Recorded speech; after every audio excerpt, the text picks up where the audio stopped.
un podcast de Cooperativa. Mesa de reporteros y reporteras, la de las 8 de la mañana, que hacemos con Verónica Franco, hasta ahora con 9 grados de temperatura en Santiago. Hay sol en la capital, vamos a llegar a 23 por la tarde. Saludamos a Paula Molina, que se suma a esta hora. ¿Qué tal, Paula? ¿Cómo están? Hola, Muy Paula. buenos días Buen para día. la audiencia que llega desde temprano con ustedes y quienes se van incorporando al diario de Cooperativa. Y estamos ya en el estudio, acompañados a esta hora por el ministro de Justicia y Derechos Humanos, Fernando Rabat. Su cartera tiene una agenda cruzada por seguridad, derechos humanos, ajuste fiscal, un proyecto de responsabilidad parental, gendarmería, la crisis carcelaria, muchos temas de los que queremos conversar esta hora con usted, ministro Rabat. Bienvenido, buenos días. Muy buenos días, Verónica, Rodrigo, muchas gracias por convidarme a conversar con ustedes y estar en un clásico como es Al Aire en Cooperativa, así que muy contento de participar con ustedes hoy día. Bienvenido, ministro. Ya, harto tema, decía la Verónica, harta pega. Vamos a la cancha, de lleno. Había una instrucción de Hacienda respecto de que ley pareja no es dura, 3% un recorte presupuestario en cada ministerio. Partamos por ahí. ¿Se puede hacer eso en justicia? ¿Está trabajando para eso? Nosotros hemos trabajado en la reducción del presupuesto para alcanzar ese 3%. Hemos sido bastante claros en señalar que nuestra idea es que no se alcancen los servicios que son propios del Ministerio de Justicia y Derechos Humanos. Nosotros tenemos bajo nuestras dependencias al Registro Civil, al Servicio Médico Legal, al Servicio de Reinserción Juvenil, a la Defensoría Penal Pública. Entonces, la idea, ¿no es cierto?, es lograr el 3% sin en lo posible afectar esos servicios. Existen otras medidas como posponer ciertas cuestiones relacionadas con infraestructura, reducir horas extraordinarias, reducir viáticos, haciendo todo lo posible por alcanzar ese monto. Ya, en medio cae este oficio, ¿sí? En medio de ese ajuste, digo, de ese trabajo, este oficio de la Dirección de Presupuestos que tanto ruido ha ocasionado y que habla incluso de descontinuar programas. Primero, ¿qué piensa de la polémica? Porque se ha instalado también cierta incomodidad en algunos ministerios con este como poder que ha adquirido Hacienda en esta administración y que como que baja una línea y hay que cumplir. Nosotros en verdad que no vemos mayor problema porque siempre lo hemos entendido como una recomendación que hace la Dirección de Presupuesto, pero evidentemente que las decisiones las va a tomar en definitiva el Ministerio de Justicia y Derechos Humanos, y en ese sentido lo que evidentemente ha sido una preocupación en estos días y con justa razón respecto a lo que se refiere al programa de Derechos Humanos, no se va a modificar la asignación presupuestaria que le va a corresponder en la ley de presupuesto siguiente, y eso hemos sido también extremadamente claros. ¿Y el de intermediación laboral de jóvenes que también está mal evaluado? Lo que pasa es que eso correspondía al Sename.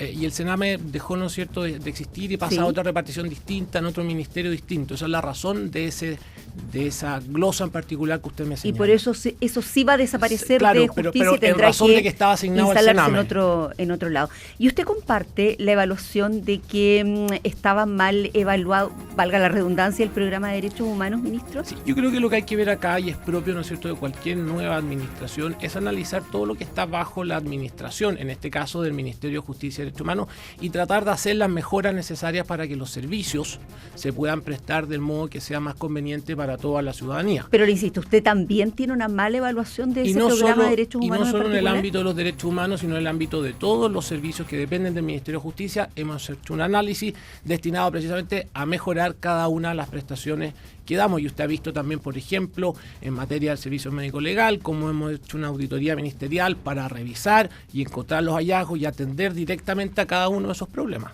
Ministro, muy buenos días. Respecto al Programa Nacional de Derechos Humanos, usted cuando llega se retira de Contraloría para el proceso de revisión. ¿Se retomó ya el programa? ¿Se realizaron las correcciones?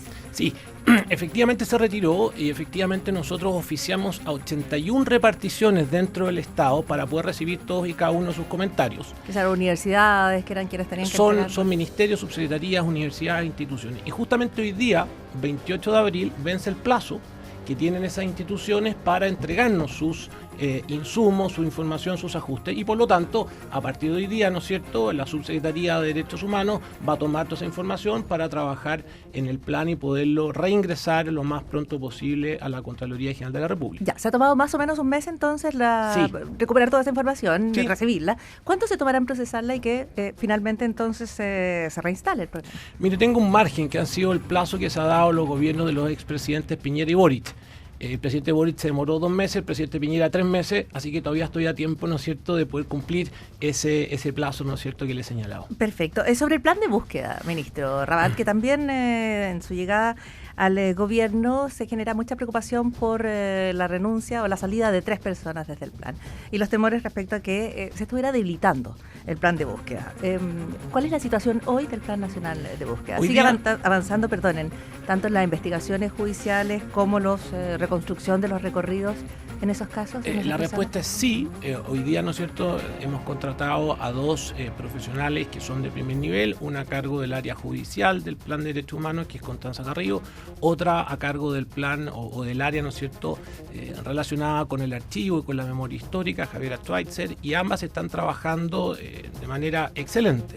La próxima semana, por ejemplo, los días jueves y viernes van a estar en el Ministerio de Justicia y Derechos Humanos los 8 ministros en visita que están a cargo de los procesos penales vinculados con estas materias. Es decir, hay total continuidad en lo que ha sido el programa de derechos humanos.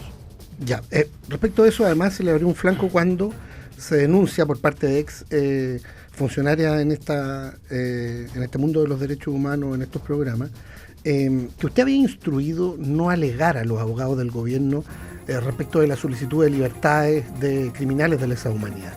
Usted ha dicho que esa instrucción no existe, pero ¿a qué atribuye finalmente esa denuncia o esa acusación? En el mundo de los derechos humanos se instaló una suspicacia cuando usted fue nombrado, a propósito, por ejemplo, de su defensa en su momento al general Pinochet. Sí, yo efectivamente no voy a calificar intenciones porque no me corresponde. Lo que puedo señalar es que no existe una instrucción, ni mía, ni tampoco el subsecretario de Derechos Humanos, en orden general a establecer que no se van a alegar ciertas causas. Lo que ocurrió con una causa en particular es que se adoptó una decisión de no apelar a una decisión de la Corte de Apelaciones de San Miguel. Pero quiero decirle que esto no es un cambio. ¿Ya? Con anterioridad, el programa de derechos humanos tampoco apeló de decisiones de ministros en visita que establecieron la suspensión de condenas frente a procesados, o condenados, no procesados, sino que condenados, que se encontraban en situación de enajenación mental. Incluso respecto del mismo señor Manríquez, que ha generado toda la polémica, el mismo programa no apeló de la decisión.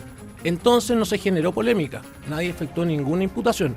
Hoy día sí se efectúa polémica y sí hay imputación. Se sigue con el criterio que esto va a ser caso a caso en función caso a caso, oiga, no hay que recargar de trabajo a las Cortes de Apelaciones. Hay decisiones que no requieren ser alegadas, que basta que se vean en cuenta por las salas de la Corte de Apelaciones, y eso pasa todos los días. Y que basta que lo vean los alegados del... Pero eso lo dice el artículo 199 del Código de Procedimiento Civil, que es aplicable al Código de Procedimiento Penal de acuerdo con el artículo 43. Cerramos. Ninguna novedad, nada extraordinario, es algo que se ha usado siempre. Ministro, perdón, solo para cerrar esto, pero entiende la suspicacia, ¿no?, en el mundo de los derechos humanos respecto del episodio que yo le pregunto. O sea, entiendo, se lo pregunto de otra manera. ¿Se arrepiente de haber defendido a Pinochet, por ejemplo? Entiendo la suspicacia, y como lo dije días atrás, aquí no hay que calificar a la gente ex ante, hay que calificarla ex post. Porque entonces que uno van a poder ponderar lo que realizó durante la gestión ministerial correspondiente. Da garantía, dice usted. Es que no dar garantía, le estoy diciendo que me vean a mí expuesto una vez que trabajemos. Aquí se sigue un programa de derechos humanos, se sigue la defensa judicial, se sigue la memoria histórica, se sigue el archivo, se sigue con la digitalización, todo exactamente como estaba. ¿Y existe la posibilidad de que se reúna usted en algún momento o que invite más bien a una reunión a víctimas y familiares de violaciones de derechos humanos durante la dictadura? O sea, siempre va a estar la posibilidad de reunirme con todos quienes lo requieran en el ministerio, eso es de todas maneras. Quiero decirle que pasé ¿Lo ha considerado, ministro? O sea, siempre lo voy a considerar abierto, y le quiero decir, en todo caso, que estuve durante 2 audiencias completas en la Comisión de Derechos Humanos y Pueblo Indígena, oyendo a asociaciones vinculadas con temas de derechos humanos durante 2 martes, 2 horas o 3 horas. Entonces, ese ejercicio se ha hecho. Y quiero decirle todavía más, el subsecretario de Derechos Humanos, Pablo Mira, ha hecho un ejercicio de escucha simplemente notable. Lleva al menos 100 reuniones en que se ha juntado con personas vinculadas a distintos temas, porque quiero decirle que para nosotros los derechos humanos no tienen solo una mirada. Para nosotros los derechos humanos tienen una mirada amplia, y en lo que está para nosotros como principal motor es el entender los derechos humanos como las garantías fundamentales de toda persona. Y desde ese punto de vista nosotros nos hemos enfocado a la protección de las madres que se encuentran privadas de libertad, a la protección de los ancianos, a la protección de las niñas y también de la memoria histórica. Y en ese sentido el subsecretario de Derechos Humanos se reunió en más de 100 oportunidades con distintos actores de la sociedad civil, precisamente para recabar toda la información y aplicar de manera potente y correcta todos estos planes que vamos a desarrollar. Ministro, en los últimos días se ha informado que el gobierno evalúa enviar un proyecto para que causas que involucren a carabineros o efectivos de la PDI en actos de servicio vuelvan a la justicia militar. ¿Eso está efectivamente en la agenda del Ministerio? En el Ministerio de Justicia no está en la agenda. ¿Ya? Ese proyecto de ley no está en el Ministerio de Justicia, no hemos tratado el tema ni hemos estudiado el tema. ¿Está en otro ministerio? No lo sé. ¿Evaluándose? No lo sé. En el Ministerio de Justicia no está. Ayer el director del INDH, Jerko Luetich, decía que la ley Nain Retamal amplía los niveles de impunidad de carabineros y que eso no contribuye a la eficacia policial. ¿Hay algún aspecto de esta ley que a usted le parezca problemático desde ese punto de vista? Lo primero que quiero decirle es que, por obvio que sea, se trata de una ley vigente. Por obvio que sea, se trata de una ley que se aprobó transversalmente en el periodo del gobierno del presidente Gabriel Boric. Y que esa ley lo que corresponderá es que la apliquen los tribunales de justicia. No hay que temer a que los jueces interpreten la ley, que es precisamente lo que ocurrió. En algunos casos ha beneficiado a carabineros, pero en otro caso también sobre la base de esa ley ha habido carabineros que han sido condenados. Entonces, no es un problema de la ley en sí, la ley es siempre general, la ley es una norma de carácter general. Son los jueces de la República quienes en el ejercicio hermenéutico lo que hacen es aplicarla al caso concreto. Y no hay que temer al ejercicio de la interpretación judicial. Ministro, a lo largo de estos minutos de conversación usted ha enfatizado aspectos como la continuidad o como la memoria histórica es parte de los ejes que constituyen el Ministerio. ¿Qué en su perspectiva, pero también hay unas miradas políticas respecto a eso, ¿no? Y por algo llevamos muchísimos años en los cuales ha costado bastante el trabajo de la justicia, ha sido largo el trabajo de la memoria, ha sido largo al punto que el Plan Nacional se crea solo bajo la administración anterior. Entonces quiero preguntarle, más bien desde el punto de vista personal, ¿hay algo que haya cambiado en usted respecto a la perspectiva en materias de derechos humanos, de memoria histórica? ¿O cuál es el énfasis que va a dar a su gestión, siguiendo los énfasis que ha planteado acá respecto a continuidad? ¿A qué nada ha cambiado, digamos, en términos de los alegatos o ya sea de los planes? Yo le diría que desde la perspectiva personal, siempre el acercamiento a personas que han sufrido de cualquier área, y en ese caso usted me está preguntando por los derechos humanos, pero también he estado, por ejemplo, en temas de reinserción, también he estado con mujeres privadas de libertad que se encuentran embarazadas. Todos esos ámbitos que hoy día uno va conociendo como ministro y que antes por distintas circunstancias estaba más lejos, sin lugar a duda producen un cambio personal y una mirada distinta de la vida y desde luego lo que es el servicio público. Así que no cabe ninguna duda que todas estas situaciones que uno va viviendo como ministro de Justicia y acercándose a problemas que antes desconocía, produce efectivamente un cambio. Y lo que diría yo, una cuestión más bien de orden objetivo, ¿no es cierto?, es también comprobar cómo en materias vinculadas con los derechos humanos, los tribunales de justicia siguen haciendo un trabajo que se ha extendido en el tiempo, pero he podido revisar o comprobar cómo los ministros en visita van paso a paso avanzando en esta materia. Ministro, hablemos de los indultos, que es un tema importante en la conversación. Usted ha defendido la existencia del indulto presidencial como una facultad que existe. No la defiende tanto, es que es que usted me dice usted ha defendido. Yo lo que constata que existe. Y que como ministro de Justicia me corresponde es aplicar la ley vigente. Otra cosa es lo que podría ocurrir en el futuro, que no me corresponde a mí hoy día ponderarlo ni calificarlo. Ya, pero usted dice, existe, es una gracia del presidente, esa es la definición. Sí. Y cuando llegó usted al ministerio, había ya 2 indultos que estaban presentados, ¿entiende? Que usted quería revisar rápidamente. Habló de materias generales y que se esperaba que llegaran otros 5 o 6. ¿En qué está el tema de los indultos? ¿Cuándo podría haber alguna novedad en esa materia y en estos casos que ya estaban allí? A ver, sí, desde luego yo quiero mencionarle que de todas maneras, en conformidad con la ley que rige este asunto, hay cierta reserva por situaciones propias de quienes están solicitando esta gracia. Hemos ido avanzando, si le voy a decir, en los casos que se encontraban retrasados de la administración anterior y bueno, sigue, como le he señalado, ¿no es cierto?, en cada una de las solicitudes que ingresan al Ministerio de Justicia, formándose los respectivos expedientes, requiriendo información a las distintas instituciones que están vinculadas con estos temas. A las formalidades del proceso, pero sí puede descartar los temas que abordan esos indultos, o puede entregarnos información general respecto a qué tipo de casos. Lo que le puedo decir es que lo que están a puerta de ser resuelto no tienen ninguna vinculación con los temas que más llaman la atención, ¿no es cierto?, a la opinión pública. O sea, prontamente no va a haber indulto respecto del 18 de octubre, por ejemplo. Es que el concepto, yo no quiero fijar en esto plazos, sino que quiero fijar procedimientos, ¿no es cierto? Y quiero insistir en que las situaciones se van a analizar en su mérito, caso a caso y esperando que cada una de las tramitaciones correspondientes hayan concluido. Y una vez que eso ocurra, se analizará y se resolverá en consecuencia. Avanza. Caso senadora Campillay. Eso. Del carabinero condenado por cegar a la senadora. Sí. Le quiero insistir, no soy yo quien tramita esas solicitudes de indulto. Existe una división dentro del área de reinserción del Ministerio de Justicia que se encarga de esa tramitación y le estará dando el curso que corresponde. Las instrucciones que hemos mencionado es que se deje a esa persona trabajar en forma independiente, tranquila, de manera tal de que no exista ninguna situación que no corresponda a la tramitación de estas solicitudes de indulto. Pero usted no ha firmado ninguno. No. Ya, el presidente generó polémica esto, para seguir con la línea de la Paula. Dijo que lo usará la facultad y que después van a mandar una reforma para precisamente cambiarla. ¿Por qué no se hace antes si la convicción está de que al parecer no es lo indicado lo que existe hasta hoy? Sí, yo... Perdón que insista, pero no soy comentarista de la palabra del presidente de la República. Pero lo habrá a conversado mí, con usted. como responde como ministro de Justicia y Derechos Humanos, aplicar la ley vigente. Esa ley vigente le confiere al presidente de la República una facultad que caso a caso se analizará si procede o no procede. ¿Y esa reforma de qué se trataría, cree usted? Lo que pasa es que hay distintos proyectos de ley que han sido presentados por parlamentarios que están en actual tramitación. ¿Cuál es la postura del gobierno? Algunos eliminan la facultad de indultar, otros la complementan a través de la creación de un consejo. Ya el Ministerio de Justicia y Derechos Humanos no ha sido requerido en esos proyectos y no tiene, por lo tanto, al día de hoy una opinión sobre el particular.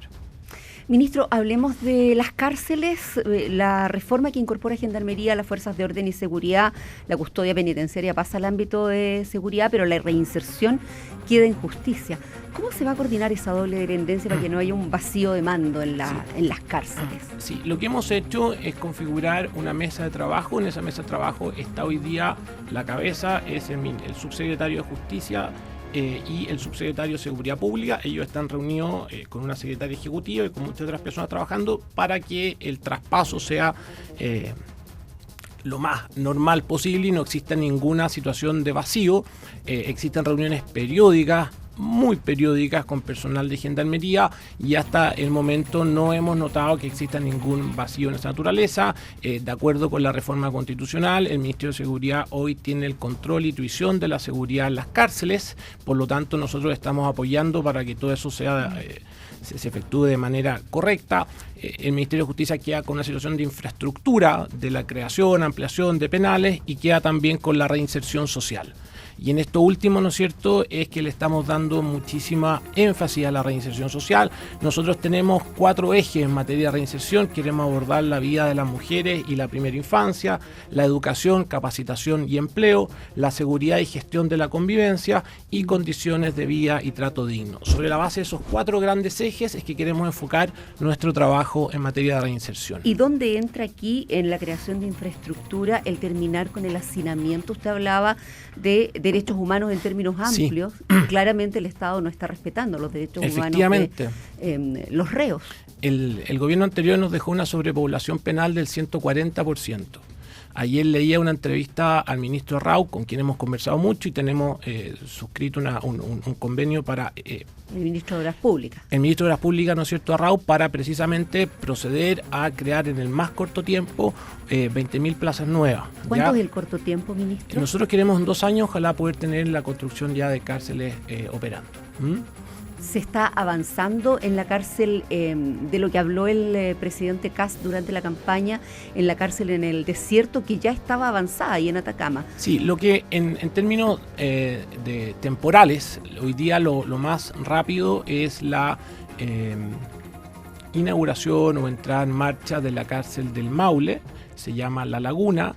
Ese centro penitenciario debe ser entregado ahora el 16 de mayo por la concesionaria que se encargó de su construcción, y prontamente esperamos, ¿no es cierto?, los primeros días de junio poder estar habitando la cárcel del Maule, y prontamente debe iniciarse la construcción que usted señalaba, precisamente del recinto penitenciario en la región de Atacama. ¿Y en el centro de Santiago, ahí en el complejo penitenciario judicial, sí, se va a construir finalmente bueno, algo? Esos son trámites que se iniciaron en el gobierno anterior y todavía se encuentran pendientes algunas cosas para destrabar situaciones iniciadas con anterioridad y que han impedido la ampliación de algunos recintos ¿A penitenciarios. usted le parece que eso tiene que avanzar con A mí velocidad?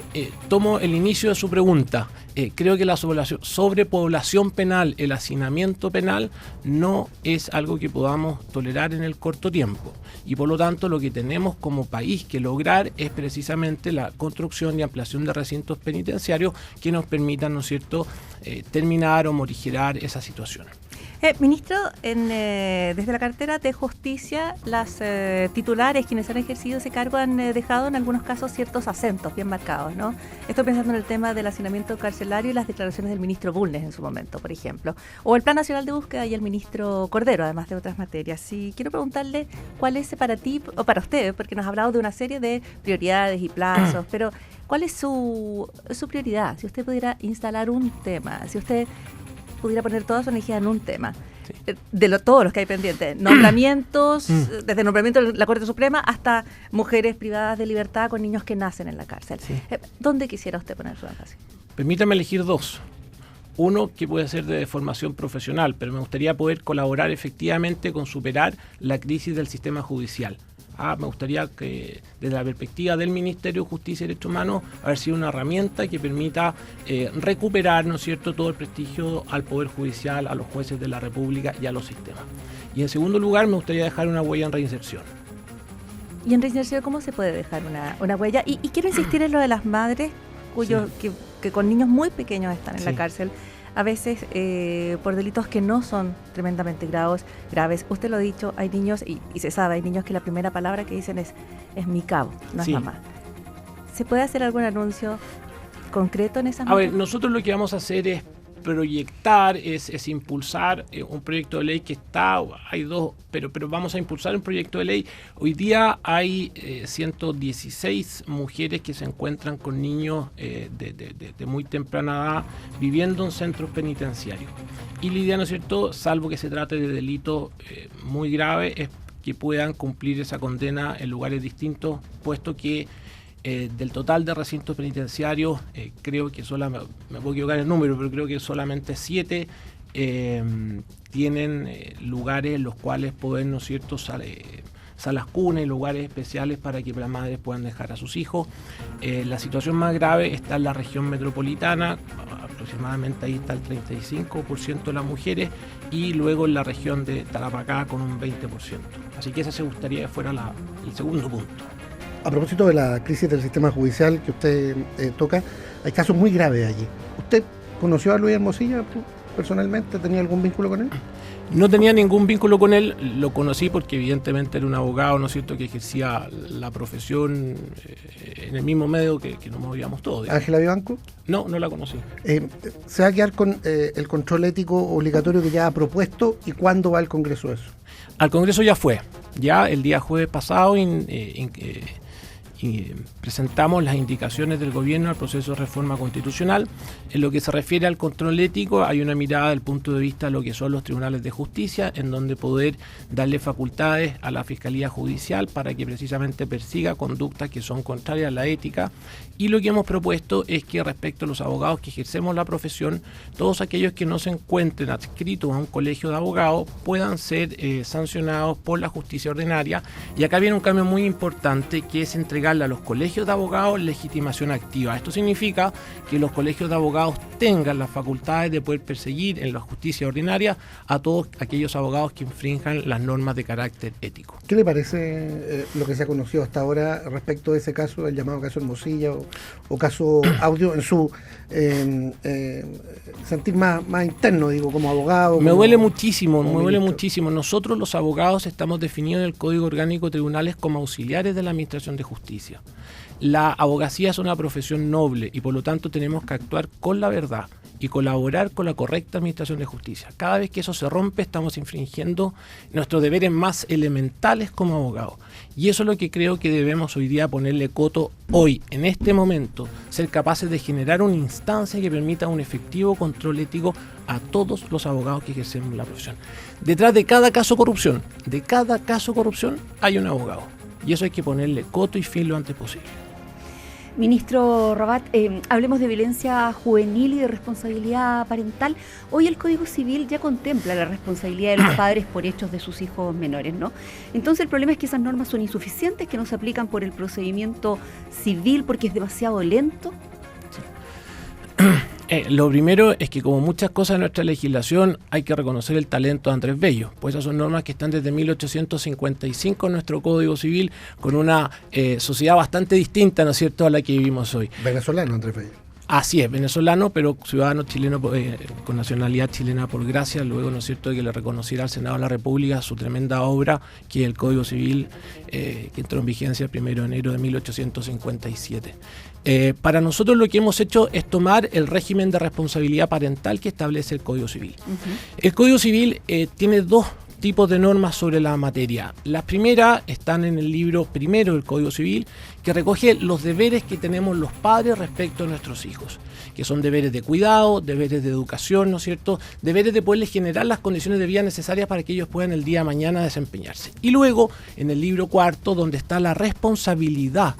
Específicamente hay dos normas que se refieren, ¿no es cierto?, a la responsabilidad de los padres por los hechos que cometen sus hijos. Entonces lo que se trata es agrupar estas normas que están en dos cuerpos, en dos libros distintos del Código Civil bajo un mismo régimen y llevarlo a la justicia de familia. ¿Por qué a la justicia de familia? Primero, porque tiene un procedimiento que es mucho más expedito que el de la justicia ordinaria, y en segundo lugar, pese a lo recargado que está ya. Lo que pasa es que eso va a ir de la mano, con un proyecto de fortalecimiento de los tribunales de familia que ya se encuentra en el Congreso Nacional. Y entonces los juzgados de familia no solamente van a analizar situaciones, por ejemplo, como obligar a los padres a concurrir a ciertos cursos de formación o educación parental, sino que también van a poder imponer indemnizaciones de perjuicio a los padres para que ellos respondan de los daños causados a los hijos. Ministro, ¿cómo se va a distinguir entre una familia negligente y una que pidió ayuda, pero no tuvo ayuda del Estado y que enfrenta problemas de salud mental, de consumo de sustancias, de drogas o de violencia que las sobrepasan? Sí, vuelvo a lo que le dije antes. Esa es la labor del juez, de interpretar cada una de las situaciones sobre la base de los antecedentes que están en el proceso. Entonces lo que corresponde en el caso que usted me está planteando, será el juez quien determine si se configura o no un caso de responsabilidad parental. Siempre la responsabilidad tiene un elemento que se llama subjetivo. En el elemento subjetivo precisamente hay que atender las circunstancias que tenía la persona al actuar. Ministro, ¿y cómo se garantiza que esto no se transforme en un castigo económico a familias vulnerables mientras el Estado no ofrezca oportunamente salud mental, convivencia escolar, apoyo especializado? No tiene por qué ser un sinónimo de castigo, puede ser también un sinónimo de colaboración. Cuando es el propio Estado el que le va a proponer a los padres, ¿no es cierto?, que concurran precisamente a cursos de responsabilidad parental, lo que está haciendo el Estado es colaborar con la formación de los padres y por lo tanto con la educación de los hijos. Acá de lo que se trata no es de un criterio sancionador, sino un criterio colaborador, para colaborar con los padres para que podamos educar adecuadamente a nuestros hijos. Ministro Rabat, dentro del ejercicio del gobierno, la política, no solo lo técnico, la política es bien importante. Y lo que hemos visto durante los últimos días y probablemente acuciado por los intentos para hacer avanzar la mega reforma del gobierno, ha sido una discusión política que a veces es muy intensa. En esas materias hay evaluaciones que a veces son extremadamente críticas respecto a lo que ha hecho el gobierno anterior, por ejemplo, desde Hacienda, ¿no es cierto? Usted, en la cartera de Justicia, ¿cuál es la evaluación de su antecesor o con qué se encuentra usted en ese ministerio? ¿Cómo evalúa usted? Yo lo que me encuentro es con grupos humanos excelentes, muy institucionales. Me he encontrado con personas dentro del área jurídica, dentro del área de reinserción, dentro de la fiscalía, realmente personal, y perdón si se me olvida algún área, pero gente realmente que trabaja con excelencia.